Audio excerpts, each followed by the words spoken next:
Arrest చేయటం, జైల్లో పెట్టడం, ఆయన బాధపడటం, ఆయన ఏడవటం ఇవన్నీ చూసినాక ఏ వ్యక్తి కూడా అంత మాత్రం కొంత ఆ పార్టీతో ఉన్న సన్నిహితం ఉన్నోడికి ఎవడు కూడా బాధపడకుండా ఉండలేడు. బట్ నాకు ఎక్కువ సంబంధం ఉంది ఆ పార్టీతో. ఆయన అంత బాధపడుతున్నప్పుడు ఆయన ఏడిస్తే నేను ఏడ్చాను ఇంట్లో. ఎందుకు ఇట్లా పరిస్థితి వచ్చింది అనేటువంటిది.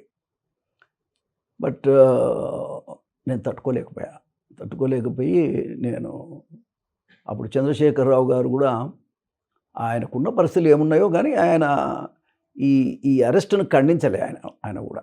ఓకే, ఇది కక్షపూరితంగా జరుగుతున్నటువంటిది తప్ప రాజకీయంగా కాదు ఇది అనేటువంటిది నా మనసుకు వచ్చి నేను చాలా తీవ్రంగా జగన్మోహన్ రెడ్డి మీద ప్రెస్ కాన్ఫరెన్స్ పెట్టి చాలా తీవ్రంగా మాట్లాడాను. నేను చాలా తీవ్రంగా మాట్లాడి వచ్చాను, నువ్వు ఓడిపోతున్నావు అని చెప్పాను నేను.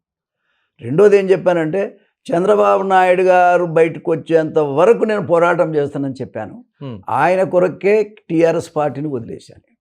ఎవరి కొరకు? చంద్రబాబు కొరకు. నా రాజకీయానికి దెబ్బ తగులుతుందని నాకు తెలుసు. తగిలినా పర్వాలేదు.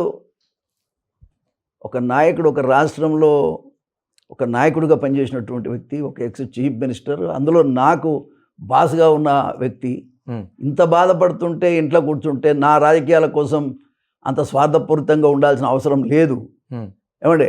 కాబట్టి మనం ఎక్కడో ఒకటి త్యాగం చేయాలి కదా అనే దాని మీదనే నేను టీఆర్ఎస్ పార్టీని వదిలేసిన. Because of Chandrababu Naidu. ఆయన కొరకు మాత్రమే.